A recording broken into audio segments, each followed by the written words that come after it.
aujourd'hui...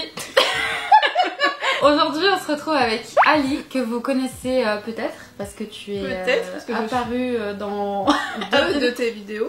Et même sur les réseaux sociaux, je te montre tout le temps. Aujourd'hui, on va répondre à des questions que vous m'avez posées sur Instagram sur le véganisme. Je trouvais ça intéressant de le faire avec elle parce qu'on a des parcours différents. Et du coup, vous pourrez peut-être vous reconnaître dans l'une d'entre nous avec ce qu'on a à raconter. Oui, c'est ça. Je pense qu'on va... parce que chacun a une histoire différente avec le véganisme. Oui, bien sûr. Et ah oui, j'ai oublié de le dire, en même temps, je vais te maquiller. Parce que ça fait hyper longtemps que je devais maquiller Ali. Du coup, si vous avez envie de regarder cette vidéo, sachez qu'il y a quelque chose à regarder. Et si vous êtes plutôt du genre à faire quelque chose à côté, vous pouvez aller faire le ménage et mettre ça en fond.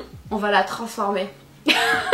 J'ai trop hâte parce que j'ai toujours voulu te maquiller en fait. C'est vrai que si on me suit sur les réseaux, on voit que je me maquille jamais, donc ça va être assez... Jamais. Qu'est-ce qui a fait que vous êtes devenue végane? En fait, moi, comme tu sais, je suis née végétarienne, ma mère est végétarienne, et c'est le mode de vie dans lequel j'ai été élevée. Mais il faut savoir qu'à l'époque, j'étais pas, enfin jusqu'à il y a 4-5 ans, j'étais pas vraiment éveillée sur tout ce qu'impliquait la cruauté animale, donc j'avais pas conscience qu'en fait l'industrie laitière, etc., c'était aussi de la cruauté animale et qu'est-ce que ça engendrait derrière. Et je pense que c'est le cas de beaucoup de personnes d'ailleurs, et c'est en regardant des documentaires et en lisant des magazines que j'ai eu une autre vision en fait, parce que c'est vrai que moi quand j'étais petite, j'étais aux Caraïbes, à la campagne, on n'avait aucune ressource en fait pour avoir des informations, enfin il n'y avait même pas internet, hein, c'était... Du coup à partir du moment où j'ai connu en fait les dessous de tout ça, c'était pas possible pour moi de dire que j'aimais les animaux, mais que je continue quand même à consommer des produits qui engendraient de la cruauté animale.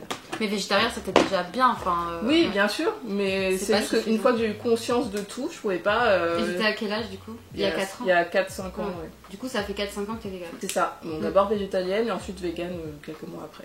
En vrai moi aussi c'était ça, moi aussi ça fait 2 ans et j'ai été végétarienne pendant 9 ans. En fait, j'avais pas conscience que l'industrie du lait c'était la même chose que l'industrie de la viande et du coup, je me contentais de ça. Moi, c'est surtout en allant au Vegan Surf Camp, je crois que je te l'avais dit. Oui, tu m'avais dit. Que à l'époque, t'étais végétarienne. Ouais, en voyant que en fait c'était super simple de manger vegan finalement, que je me suis dit, c'est bon en fait, qu'est-ce que j'attends? Et je me sens beaucoup mieux maintenant depuis que je suis vegan. Ouais, mais je pense qu'il y a plein de... En fait, on sait pas forcément, et du coup, comme on sait pas, on s'y intéresse pas, mais aujourd'hui, en fait, l'information est là, donc on peut plus... Oui, on peut plus nier, quoi. Surtout quand on aime déjà les animaux, quand on est végétarien, on est plus susceptible de se rendre compte, en fait, que autre chose, quoi. Ferme tes yeux et ta gueule. Vous avez vu comment elle me traite? Et après, c'est moi qu'on traite des grilles, toutes tes vidéos. Est-ce que c'était dur d'être végane au début? Non. Toi tu dis non aussi? Vas-y, les détails. Moi je dirais que non parce que j'étais déjà végétarienne, mais après je pense que si c'est une personne qui devient végane du jour au lendemain, peut-être que ça peut être compliqué pour elle. Enfin ça dépend de chaque personne, mais moi étant donné que j'étais déjà végétarienne, que j'avais déjà des problèmes avec les produits laitiers, que j'aimais déjà pas les œufs, en fait la seule chose que je mangeais c'était du fromage de chèvre. Et en plus je faisais un peu de spécisme parce qu'en fait c'est juste que j'aimais trop les vaches, donc je mangeais pas de fromage de vache mais que des fromages de chèvre, et en fait j'avais que ça que je mangeais, donc et de temps en temps du fromage, mais à chaque fois ça me donnait la nausée parce que j'avais culpabilisé. Donc en fait non, je me sens, c'est pas difficile et je me sens trop bien quoi. Et toi? Moi c'est exactement pareil que toi parce que je suis passée de végétarienne à végane et j'ai une intolérance au lactose, donc je mangeais pas de lait, je mangeais du fromage comme toi, c'était le fromage de chèvre mon préféré. Mais en fait c'est souvent ça, c'est souvent le fromage les gens. Et les œufs j'aimais pas le goût, mais par contre j'en utilisais beaucoup en pâtisserie, mais c'est vraiment simple à remplacer. Et après encore une fois comme tu dis, ça dépend des personnes, on a tous des préférences alimentaires et un parcours différent, donc là on répond personnellement, mais ça dépend de la personne. Mais j'ai l'impression que beaucoup de gens végétariens ils aiment déjà pas trop. En fait, le seul truc qui les retient c'est le fromage. Ouais, parce qu'on n'aime pas le lait en vrai, mais en fait le lait c'est la même chose que le fromage en fait. J'ai jamais aimé le lait, enfin déjà j'ai jamais aimé, mais en plus je le supportais pas, donc l'odeur, le goût. Je suis désolée pour ceux qui aiment ça, mais je comprends pas les gens qui boivent un grand verre de lait frais. Mais tu sais que je me forçais quand j'étais petite parce que il faut qu'on en parle, parce que l'industrie du lait c'est tellement du bullshit. On dit pas ça parce qu'on est vegan, hein, c'est vraiment du mensonge. Le lait, genre moi justement je voyais des pubs quand j'étais petite de lait et du coup je me forçais. Mais oui, je me forçais à boire du lait, sauf qu'après je me sentais trop mal et tout. Plein de gens qui sont intolérants et ils sont là en mode je sais pas pourquoi je suis intolérant, c'est juste que notre corps est pas fait pour digérer. Le fait qu'il y ait autant de personnes intolérantes, je pense que ça devrait déjà questionner. Mais oui, on a besoin de calcium, c'est vrai. vrai, mais le calcium on le retrouve ailleurs que dans le lait en fait. Et c'est ça que les gens ils veulent pas comprendre. Genre par exemple Amandine, ma meilleure amie, elle avait souvent des grosses gastro et à chaque fois elle était en mode mais je sais pas pourquoi. Je me rendais compte que c'était après qu'elle buvait du lait. Genre elle avait bu un petit chocolat chaud, un petit truc. Mais c'était genre vraiment des grosses gastro qu'elle avait d'un coup où elle devait foncer aux toilettes et je lui ai dit mais meuf arrête le lait en fait. Amandine, si tu vois cette vidéo, désolée. J'avoue, je suis là, je parle de son caca. Est-ce qu'il faut nécessairement prendre des compléments en tant que vegan? La B12, parce que la B12 on peut pas la retrouver. La B12, ouais, c'est le seul supplément qui va être obligatoire en tant que vegan et en tant que végétarien aussi, et même certains omnivores, parce qu'on peut aussi avoir des carences quand on est omnivore. Après, évidemment, chaque personne est différente, donc peut-être qu'une personne en particulier va avoir besoin de se supplémenter, mais c'est pas forcément parce qu'elle est végane. C'est qu'il y avait une personne qui m'avait dit non mais moi je suis devenue végétarienne et en 2 jours j'étais pas bien. En fait c'est que on a tous plus ou moins une quantité de B12. Enfin c'est un peu comme ce talent de certains savent chanter et d'autres non. Il y a des gens qui juste vont avoir beaucoup plus de problèmes avec la B12 et donc c'est pour ça qu'en fait c'est en fonction de chaque personne et peut-être avant vous pouvez faire une petite prise de sang pour savoir quelle est votre quantité. Genre moi par exemple j'ai jamais pris de B12 pendant les 5 premières années de végétarisme et j'ai jamais eu de carence en B12. Mais c'est peut-être parce que dans ton alimentation c'était déjà... Oui bah c'est ça. En fait ça dépend juste de chaque personne, de ce qu'ils mangent aussi. Il y a que maintenant où je commence à avoir un peu de... Et en même temps c'est parce que j'ai commencé à prendre des médicaments à côté et je sais que c'est ça qui a niqué ma santé. Mais sinon j'ai jamais eu de problème. Oui en fait c'est ça, ça dépend de chaque personne. Si vous êtes déjà une personne sensible qui a des médicaments, qui a des problèmes de santé, forcément ça peut être plus impactant pour vous quoi. Et sinon tout le reste vous pouvez le retrouver dans l'alimentation en fait.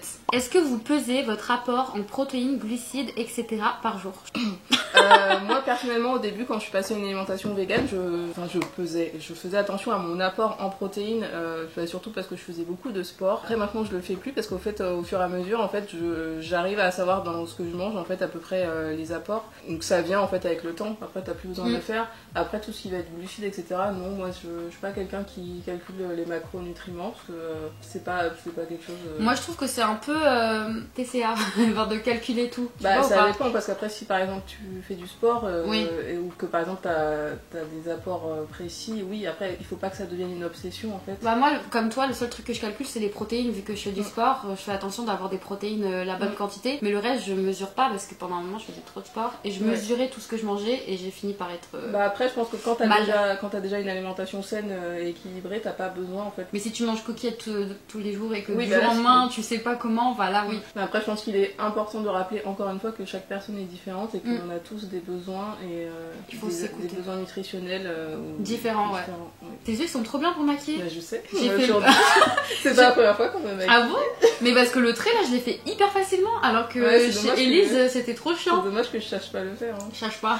Y a-t-il des maladies ou des problèmes que l'on peut avoir si on devient vegan rapidement? Ça revient un peu à ce qu'on vient de dire avec la B12. En fait ça dépend juste de... Bah en fait en soi il n'y a pas de maladies spécifiques qui sont liées au véganisme, mais par contre en revanche si on passe d'un coup à une alimentation végétarienne ou végane sans être renseigné en fait sur les apports nutritionnels et comment combler en fait les produits, comment trouver les protéines, les acides aminés etc dans une alimentation végétale, oui ça peut provoquer des carences qui elles vont provoquer des maladies. C'est pas le véganisme en soi, c'est le fait de ne pas avoir une alimentation végane. Par contre contrairement, manger trop de viande tout le temps, ça donne des maladies. Oui, ça c'est le truc. Vous devenez vegan et que vous mangez que des pâtes tous les jours, oui, vous allez avoir des gros problèmes. Quels sont les bienfaits de la nourriture végane sur le corps humain? Dans tous les cas, tu peux très bien être vegan et avoir une mauvaise alimentation, mais quand t'es vegan, généralement les gens ont une bonne alimentation. Enfin, moi je connais pas beaucoup de vegan. Moi j'en connais. Ah bon? Ah oui. Quand j'étais au lycée, je connaissais juste une meuf qui. Bon, elle était végétarienne, mais elle mangeait que des pâtes presque. Ça, c'est pas ouf. Oui, non, mais moi je parle pas forcément que des pâtes, mais par exemple manger beaucoup de fast-food, de produits transformés, etc. Oui, ça, il y en a beaucoup. Hein. C'est vrai. Parce que finalement, c'est ceux qui ne cuisinent pas, tu vois. Ils vont acheter des plats tout faits. Après, c'est vrai que ça représente une minorité. En fait, quand je parlais des bienfaits, je voulais surtout parler de l'aspect psychologique parce que pour moi, le véganisme, comme beaucoup ne le savent pas, c'est pas que un régime alimentaire, c'est une philosophie, c'est un mode de vie. Les véganes, même si vous êtes là en mode ah regarde un saucisson, ça va pas nous tenter parce que c'est pas genre juste on se retient de manger, tu vois. C'est genre c'est une façon de penser, c'est une philosophie encore une fois. C'est un mode de vie qu'on ne changerait pour rien au monde. Enfin moi personnellement c'est des convictions. C'est cet aspect là pour moi pour le corps, c'est que depuis que je suis végane, je me suis jamais sentie autant bien dans mon corps. Bon, ça veut pas dire que c'est bon j'ai plus de complexe et tout, mais c'est ce truc là où je me sens... C'était bien dans la tête. C'est ça. Alors que je me souviens qu'avant des fois je mangeais du fromage, bah après je culpabilisais, j'y pensais toute la nuit à la petite chèvre et tout. Genre j'étais là en mode... Tu sais ce que je faisais, je prenais des fromages où il y avait pas la chèvre. Sur la photo. sur la photo, parce que ça me rappelait que c'était elle. Donc en fait, c'est ce truc où genre je me sens bien, je me dis j'ai fait de mal à personne, et c'est ce truc où genre vraiment ça fait du bien encore de se dire ok, là j'ai tué personne, je suis en fait tu te sens bien, je me sens une bonne personne, genre ça empêche pas non plus d'avoir de la dépression et tout hein, mais c'est juste que ça fait du bien à la tête. Et en plus moi ça m'a aussi sauvée de mon TCA, j'avais de l'hyperphagie, bon ça m'a pas sauvée du jour au lendemain, mais c'est juste que ça a aidé dans le sens où j'ai pris conscience. Je sais que c'est pas pour tout le monde, hein, je dis pas que c'est la solution à vos TCA, mais là tu parles de ton expérience personnelle. Mais moi en tout cas ça m'a sauvée de ouf. Et je sais qu'il y a d'autres personnes, c'est vrai que j'ai vu d'autres vidéos de personnes qui disaient qu'elles étaient véganes et qu'elles avaient eu des TCA et que le véganisme les avait aidées à avoir une autre vision de la nourriture. Peut-on devenir végane à 15 ans ou est-ce que c'est nocif pour notre croissance? Alors Émilie, nous avons votre réponse. En fait, en soi, il n'y a pas de problème à devenir végane à 15 ans à partir du moment où tu prends en compte les nutriments en fait, dont tu vas avoir besoin, surtout par rapport à la croissance. Ton corps est encore en train d'être développé, il faut encore plus faire attention que quand tu es adulte. Donc, c'est tu sois végane ou pas. Que tu sois végane ou notre alimentation hein, d'ailleurs, parce que tu peux très bien ne pas avoir les besoins nutritionnels dont tu as besoin en étant omnivore. Comme on disait, si tu manges des pâtes tous les jours. Donc non, en fait, il n'y a pas de frein vraiment, c'est pas une question d'âge, c'est plus une question de reconnaître en fait tes besoins personnels et vraiment de faire beaucoup plus attention avec ta croissance parce que ça c'est important. Ouais, mais de toute façon il a été prouvé scientifiquement que le véganisme est adapté à tout âge en fait, que tu sois une personne âgée ou un bébé. Oui, c'est juste que selon l'âge c'est pas les mêmes besoins, c'est juste ça qu'il faut en fait, les gens qui vous diront le contraire, c'est faux. C'est le fait de changer ce qu'on nous montre tout le temps. C'est ça. Et pour certaines personnes, c'est ça qui est difficile. C'est-à-dire qu'une assiette où on voit un steak et des haricots, faut s'imaginer à la place du steak autre chose. Et pour des gens, c'est pas facile à imaginer. Enfin, ça dépend des cultures, tu vois. Mais, oui, ça dépend des cultures. Mais en France, en tout cas, je sais que c'est le cas. Hein. Pour les Français, si tu leur mets pas leur petit steak rouge, leur petit vin et leur baguette, c'est plus un repas, tu vois. J'ai envie de dire que c'est des stéréotypes, mais en fait, pas vraiment. Non, par contre, en France, je te jure, c'est pas un stéréotype. Hein. Mais c'est pour ça que je dis en fait pas vraiment. Dans certains pays encore, il y a des gros stéréotypes, mais en France, je suis désolée, mais il n'y a pas plus baguette, vin et fromage, hein, vraiment. Cette question, c'est pour toi, Ali. C'est quoi? J'adore pâtisser, mais transformer ses recettes en vegan, c'est compliqué. Des conseils? Bah ça tombe bien parce que c'est ma spécialité. Ouais, bah c'est ça. Pour ceux qui ne me connaissent pas, moi c'est mon travail en fait de créer des recettes et surtout beaucoup de pâtisseries puisque je suis formée en pâtisserie végétale.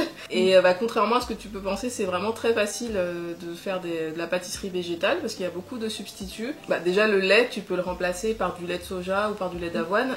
Moi je conseille toujours de prendre ces deux-là parce qu'ils sont plus riches en protéines et du coup ça permet d'obtenir un résultat plus proche en fait du lait de vache. Et les œufs, c'est super facile à remplacer. La compote! Non. Mais attends, si. La compote, c'est plus pour remplacer le beurre. Ah, ok. Je pensais que c'était la compote. En fait, ça dépend des recettes. Parce que pour les pancakes, c'est la compote. Oui, pour les pancakes, par exemple, oui. Mais pour tout ce qui va être gâteau, etc., les bananes, c'est pas mal. Oui, les bananes. Sinon, des graines de lin ou des graines de chia, en fait, qu'on va mixer, qu'on va mélanger avec de l'eau et ça va créer un espèce de gel qui remplace très bien l'œuf. Sur mon blog, en fait, vous pouvez trouver, il y a même un article, en fait, comment remplacer les œufs en pâtisserie végétale. Je vous mettrai dans la barre d'infos le blog et l'Instagram de Ali. N'hésitez pas à voir parce que là, en fait, vous aurez toutes les recettes, en fait. Par exemple, il y a une de mes recettes préférées, le flan de la abuela, donc le flan de ma grand-mère. Oui. C'est une recette cubaine qui normalement nécessite des œufs et c'est très facile de la faire sans œufs. Là, pour le coup, j'utilise de la fécule de maïs. Elle fait même des Kinder Bueno vegan. Elle fait même mais là, c'est pas des œufs du coup. Ah oui, pardon, c'est ça. Non, mais je voulais dire que juste c'est simple de tout faire en version vegan en fait. Mais pour rester sur la pâtisserie, c'est vrai que ça peut paraître un peu plus compliqué, mais vraiment, je rassure. Ça, c'est encore une question pour Ali. Je suis autiste, donc dur niveau texture. Tu penses que ça serait dur de devenir vegan? Love, toi aussi. Moi aussi, je suis autiste, donc je peux te répondre qu'il peut y avoir des soucis au niveau des textures, mais que ce soit dans n'importe quelle alimentation, donc pas forcément vegan. Il y a autant de textures dans le véganisme qu'il y en a dans une alimentation omnivore. Donc évidemment, si par exemple la texture du tofu, ça te rebute, il y a d'autres protéines végétales, donc il n'y a pas que le tofu. Il peut y avoir du seitan qui a une texture plus proche de la viande, du tempeh qui est un peu plus dur, t'as toutes les légumineuses, etc. Même le tofu, finalement, t'as plusieurs formes de tofu. Ouais. Et il faut savoir qu'en fait, moi, mon blog de recettes, je l'ai développé justement pour... à la base, c'était surtout pour aider les personnes comme moi, les neuroatypiques, à réussir à cuisiner sans stress, parce que je sais ce que ça représente, puisque je suis concernée. Je comprends en fait ton inquiétude au niveau des textures. Pour moi, c'est pas un frein en fait dans le fait de passer à une alimentation végane. Est-ce que c'est possible et cohérent d'avoir un animal de compagnie lorsqu'on est végane? Pour moi, oui. Parce que, par exemple, les chiens et les chats, comme vous le savez dans l'histoire, ils vivent avec nous depuis super longtemps. Donc en fait, si on les laissait du jour au lendemain, ils ne savent plus vivre en fait à l'état sauvage. Ça ferait juste plein de chiens et de chats abandonnés. Comme vous le savez, par exemple, il est super important de stériliser les chats parce qu'ils se multiplient très rapidement. Genre une femelle peut avoir je sais pas combien de portées. En fait, on peut plus les abandonner et c'est trop tard. Dans l'histoire, ils sont super proches de nous. Sinon, ça finirait comme les pigeons. Si vous le savez pas, les pigeons c'était des animaux de compagnie. Avant, on les utilisait comme des iPhones. Et du coup, maintenant, il y en a plein et ils sont tout seuls en PLS. Alors que de base, c'était les... C'est pour ça qu'ils sont aussi... ils sont pas peur de l'humain en fait. Bah oui, parce que dans l'histoire, ils savent très bien qu'on était Tu te rappelles de mon pigeon là, qui vient tous les ans pondre en face. Il est là encore? Bah il va bientôt venir, je pense. Toutes les... Mais c'est ça qui est beau avec les pigeons, c'est qu'ils reviennent. Ils reviennent aux endroits où ils sont fidèles, hein, plus fidèles que certains mecs, donc bon... Il vaut mieux avoir un pigeon. Ou certaines meufs, hein. Oui, certaines meufs, ouais. Donc non, c'est pas incohérent d'être végane et d'avoir des animaux de compagnie. Après, ça dépend si... Il y a quand même des personnes qui font preuve de cruauté animale avec leurs animaux de compagnie. Bah oui, c'est ça. Moi, je pense qu'un végane... Un végane ne ferait pas ça. Un végane traitera mieux son chien et son chat que certaines personnes. Hein. Moi, je dis toujours que c'est pas mon chat, je dis que j'habite avec lui. Bah. J'habite chez lui. Ouais, c'est ça. Hein. Parce que sinon, j'ai l'impression que c'est une propriété, tu vois. Bah oui, c'est ça, mais c'est comme... Bon, ça, c'est encore un autre sujet délicat, mais un animal, on choisit pas, genre sa race et tout, tu vois. Le chat, je suis bien d'accord. C'est pas un sac à main, genre moi je prends le premier venu. Je suis assez mal à l'aise avec les gens qui achètent des animaux. Oui, moi aussi. Beaucoup même. Hein. Oui, ils sont en mode ah, je veux trop cette race, est-ce que machin, genre, et ils regardent comme si c'était un sac de luxe. Moi, ça me gêne, ça me met mal à l'aise. Quand tu vas faire un bébé, tu dis pas c'est oh, clair. Il faut qu'il ait les yeux bleus, il faut que je me trouve tel homme pour qu'il soit de telle ethnie. Il y en a qui sont comme ça. Hein. Ah, mais oui, non, mais on est d'accord qu'ils sont dans la sauce. Une meuf qui dit qu'elle veut un bébé asiatique et du coup elle se finit avec un mec asiatique. Alors pourquoi on dirait pas ça avec les animaux? Mais moi, Dupont, je l'ai pas choisi. Non. Bah, moi non plus, aucun de mes animaux je les ai choisis. La plupart sont des animaux trouvés dans la rue, rescapés. Peut-on vraiment adopter un mode de vie vegan avec un petit budget? Oui. Au niveau de l'alimentation ou de manière générale? Bah je pense que c'est véganisme, de toute façon si vous le saviez pas c'est tout un mode de vie, c'est pas que l'alimentation. Mais moi je dirais que oui. Moi je pense que oui, après il suffit de bien se renseigner sur quoi acheter. Parce que par exemple il y a un peu le stéréotype selon lequel quand on est vegan au niveau de l'alimentation on va acheter que les produits bio ou les produits semi-carnés, etc. Alors que pas du tout, parce que si vous cuisinez par exemple vous pouvez acheter des légumineuses, des pois chiches, des haricots, etc. et ça coûte moins cher finalement que la viande. Bah les étudiants qui regarderont cette vidéo comprendront très bien de quoi on parle. Après forcément si on achète que du bio, que du semi-carné et que des plats tout faits, forcément oui ça va coûter plus cher. Après oui, je pense qu'il faut adopter un mode de vie plus fait maison, même si après peut-être que tout le monde ne peut pas le faire aussi. Tout le monde ne peut pas le faire aussi, il faut faire attention à l'alimentation. Enfin en tout cas dans mon cas à moi, j'ai trop négligé l'alimentation et après maintenant je vois bien que ça m'aide pas. En fait toute ma vie par exemple j'ai le syndrome de l'intestin irritable et toi aussi. Et en fait je me force, c'est pas que je me forçais mais le gluten on en a partout, surtout en France encore une fois avec les baguettes et tout. Je voulais manger du pain car tout le monde en mange alors qu'en fait pour moi c'est pas maintenant on trouve facilement du pain sans gluten mais avant c'était plus compliqué, c'est vrai. Mais c'est pareil avec l'alimentation, c'est que pour moi c'est hyper important et les gens, tu sais il y en a par exemple qui vont se dire ah je m'achète un iPhone et je mange des pâtes tout le mois. Genre pour moi c'est genre... Désolée, j'ai bugué. Un iPhone, c'est moins important que bien se nourrir. Genre, t'es là pendant un mois, tu vas manger tes pâtes, mais ça se trouve, ça va jouer sur ton humeur, ça va jouer sur ta capacité à être plus fatigué, tu vois. Genre, il y a des gens vraiment, surtout les jeunes, qui négligent trop leur alimentation et ils se rendent pas compte qu'il y a grave des trucs avec des pesticides, surtout les légumes qui sont pas de saison, les trucs transformés, puis la viande qui est pas de qualité, hein, où il y a grave du soja dedans. Ça critique les végans qui mangent du soja, alors que du soja, il y en a partout dans la viande, même de la B12, hein. Les animaux que vous mangez sont carencés en B12. Donc au final, tu pourrais manger ta B12 toi-même, mais tu vas manger ta viande qui a de la B12. Ouh, c'est trop mimi. T'as un bonnet. Le plus difficile dans le véganisme. Je réfléchis, attends. Bah moi je pourrais dire qu'il n'y a pas grand chose de difficile, je dirais plus que c'est le pays dans lequel on vit. L'accessibilité. L'accessibilité, c'est ça. L'accessibilité et l'acceptation, parce que certaines personnes vont directement te juger alors que c'est un mode de vie totalement... du coup, c'est pas forcément le véganisme en lui-même, c'est les choses... C'est ça. Enfin, c'est l'environnement en fait. Par exemple en Corée c'est la sauce d'être végane, alors qu'au Japon c'est plus facile. D'un pays à l'autre tu peux arriver et tu seras jugé d'une manière différente, ce sera plus difficile. je pense que de manière générale, la réponse c'est pas le véganisme, c'est la façon dont les gens, les non-véganes oui, c'est ça. voient le véganisme. C'est la société le problème. Parce qu'à Londres, voilà, tu vis ta belle vie, tu prends le train et t'arrives en France et tout le monde est en mode quoi? Un plat sans viande? Ok, donc là je vais attendre que la poudre aspire ton âme et tes péchés. Ça prend du temps, alors. Le make-up? Non, d'aspirer mes péchés. Ah. Quelle a été la réaction? Oh, j'avais pas vu, je t'ai mis du fond de teint. Enfin, c'est toi? Merde, oui, c'est moi, je pense. Bah, maman? Quelle est la réaction?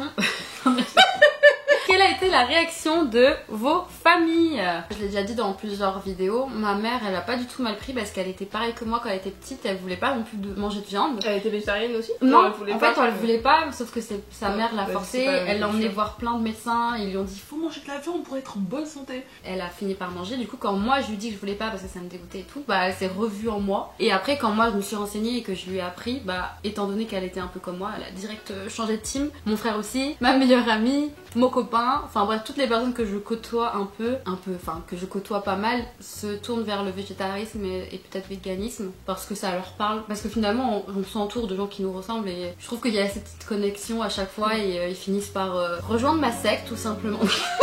Non, je force personne hein, bien évidemment, c'est juste que ça leur parle et puis au final sans forcer ils rejoignent le végétarisme quoi. Et vous? Bah, moi je suis née dans une famille végétarienne, enfin ma mère en tout cas est végétarienne donc c'était assez facile, mon frère est végétarien, ma grande sœur est flexitarienne, ils mangent pas beaucoup de viande. Honnêtement j'ai jamais eu de retour négatif de mes proches, hein. Puis mes amis, il y en a beaucoup qui sont omnivores mais ils ne jugent absolument pas. De toute façon quand ils viennent chez moi c'est moi qui fais à manger donc ils ont pas le choix. De toute façon quand on mange ta nourriture je pense qu'on ferme un peu ça. Non mais je rigole, c'est juste que comme tu dis on s'entoure de personnes ouvertes, hein. Moi je sais que...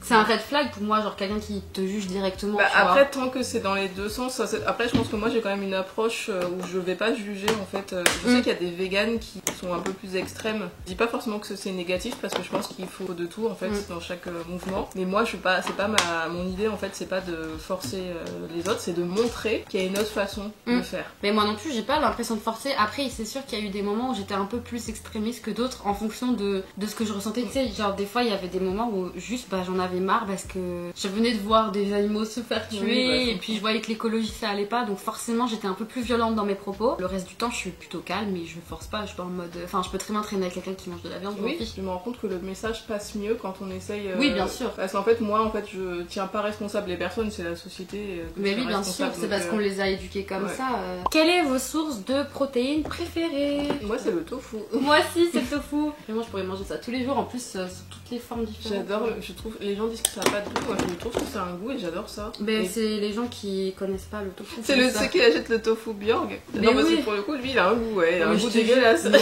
Pourquoi il y a un goût comme ça? Parce que c'est pas du tofu, déjà tu vois la couleur et le contenant, c'est pas possible que ce soit du tofu, je sais pas comment ils ont fait. Du coup, moi c'est le tofu, j'aime bien le tempeh aussi. Les edamame, j'allais oublier. Oui, les edamame, bon après c'est pas... c'est un peu plus compliqué à le cuisiner parce que c'est des graines. Comme ça, nature, ça me va. Hein. C'est vrai. Genre, je trouve ça trop bon. Et j'aime bien aussi, parce que on est latina quand même, hein. Oui. J'aime bien les haricots noirs. Moi, je préfère les haricots rouges. Ah ouais, moi je préfère les haricots problème, noirs. c'est À Cuba, que- c'est plus courant les haricots Moi, noirs. j'en ai pas trop dans mes...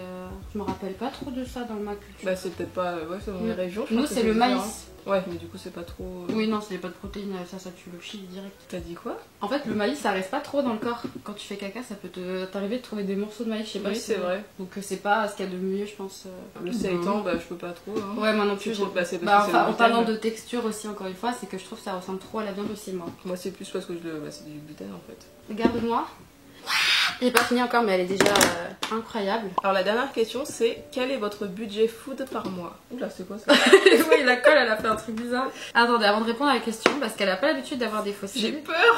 Ça va rester collé. Mais non, mais tu l'arraches. Bon, je voulais te montrer, mais je veux pas détruire mon Tu make-up. l'enlèveras. Oui. Ce soir. Alors moi du coup c'est vrai que mon budget food il a un petit peu augmenté depuis que je suis créatrice de contenu puisque mon travail c'est de faire des recettes. De manière générale il est pas très élevé, je sais que c'est à peu près 25 € par personne par semaine sachant qu'on est deux. Donc Ah ça fait ouais, c'est un calcul. On m'avait demandé en fait sur TikTok, du coup j'avais fait une vidéo et j'avais calculé mon budget, c'était de 25 € à peu près, un peu moins par personne C'est bien en vrai. par semaine. Et j'ai connu la précarité extrême et du coup je suis un peu traumatisée, donc je fais très attention à ça. Donc je pense pas que je suis forcément la référence en fait en matière de budget food en tant que vegan. Parce que je fais très attention en fait, parce que même si maintenant je vis confortablement, que je gagne bien ma vie, etc. Bah, je pense que quand on a connu la précarité, toute notre vie en fait, on va faire attention. Parce qu'on a peur. On a peur de retomber dedans. Bah écoutez, moi, c'est qu'en fait, j'ai l'impression d'avoir, encore une fois, je l'ai dit dans la vidéo, mais j'ai trop négligé l'alimentation. Donc maintenant, c'est un truc que je ne compte pas en fait. Je mets le budget qu'il faut. En plus, je pense que vous le savez, mais je suis dyscalculique, donc j'ai du mal à faire les calculs. De plus en plus, je mets le budget pour des produits sains, des produits qui proviennent de France. Vraiment, je trouve que c'est hyper important parce que je vois bien à quel point ça a joué sur mon humeur, sur ma santé, sur... Très souvent, on va voir un médecin, on va se rendre compte qu'on a une maladie, mais on va jamais dire que cette maladie a été... est présente à cause de l'alimentation, alors qu'en fait l'alimentation joue sur toute notre santé. Si ton estomac il est tout le temps en train de travailler parce que t'as que du gluten dans le ventre, forcément t'es fatigué, tu comprends pas pourquoi. En fait j'essaye vraiment d'adapter mon alimentation à ma santé et je trouve que c'est hyper important. Il y a beaucoup de gens qui négligent ça et qui après se retrouvent avec plein de problèmes de santé. Je comprends totalement que c'est un luxe. Je suis privilégiée par rapport à ça. D'autres personnes c'est pas le cas et je trouve ça vraiment dommage, enfin pas dommage mais horrible. Aussi avec l'inflation. Oui l'inflation, non mais c'est n'importe quoi. Mais l'inflation c'est surtout aussi parce qu'il se passe, c'est les questions écologiques aussi, c'est que maintenant tout est dur à faire, tout devient plus cher et moi ça me met hors de moi ce genre de choses parce que pour moi on devrait tous avoir accès à une nourriture saine, c'est la base de toute une vie en fait. Enfin... Après comme on disait tout à l'heure dans la question sur est-ce que ça coûte cher d'être vegan, je pense qu'on peut quand même oui. s'en sortir, avoir une alimentation saine sans trop dépenser. Oui bien sûr. Et c'est juste parce que toi en plus d'être vegan t'as aussi des particularités au niveau de syndrome de l'alimentation irritable, pas de gluten, l'endométriose, etc. C'est ça, tout ça accumulé, c'est pas que le véganisme en fait. C'est ça. En fait tu me déguises en toi. Mais comment tu sais? Parce que tu fais les petits points de Charlotte aux fraises. Mais parce que j'adore. J'ai fini de maquiller Ali et de la coiffer. Je vous ai pas montré ça parce que c'était pas vraiment le but principal de la vidéo. Mais elle est trop belle! Ah ouais, j'aime bien. T'as vu? J'aime bien, mais il y a un peu trop de blush. Bon, la prochaine fois que je te maquillerai, du coup, je mettrai moins de blush. Après, je sais pas, c'est peut-être parce que j'ai pas l'habitude aussi. Hein. Parce que ça, c'est vraiment l'effet poupée que moi j'aime et qui est très tendance. Les cheveux, c'est bien. T'as vu? Cet effet plaqué comme ça, tu peux grave le faire facilement et tu mets juste des petites mèches. Ok. Soit tu fais des baby hair, soit tu les boucles. Je ressemble encore plus à une latine. Mais oui, de ouf. On va danser le salsa. Ça se voit, mais des petites latines, je trouve. Ah, c'est trop drôle, t'es tout en bleu et moi tout en jaune. Bon, on va manger notre petit flan vegan fait par Ali. Flan de calabaza. Trop bon. Je fais grave du bruit. Tu sens le bruit de la citrouille? Le bruit. Tu sens le bruit? C'est de la citrouille? Bah oui. Calabaza. C'est un dessert cubain et du coup bah on peut faire un flan sans œufs. On dirait pas qu'il y a de la citrouille je trouve. En fait on dirait un dessert sucré quoi. Mais on utilise beaucoup la citrouille en dessert sucré. J'ai pas fait beaucoup de... Ah bah il faudrait que je te fasse ma tarte à la citrouille alors. Bah oui parce que je connais pas trop. Si c'est parce que tu connais pas, je pense que du coup tu vas étonner. Ah là Dupont ça se réveille hein, tu veux de la... Tu m'étonnes. Regarde qu'est-ce que j'ai fait maintenant. Et il comprend pas. C'est qui? C'est qui elle? Wesh. Mais... c'est maman. Voilà, j'espère que la vidéo vous aura plu. N'hésitez pas à suivre Ali, à me suivre moi, à laisser un petit commentaire. Si vous avez des questions, on répondra dans la mesure du possible ce qu'on peut répondre. On vous fait des très gros bisous. Bisous. T'as mangé un truc là? J'avais un poil sur la bouche. Ah oui, t'en as partout. T'en as partout là, du coup wesh. Il a pas aimé je crois, il a mis des poils partout. Mais du coup... Oh.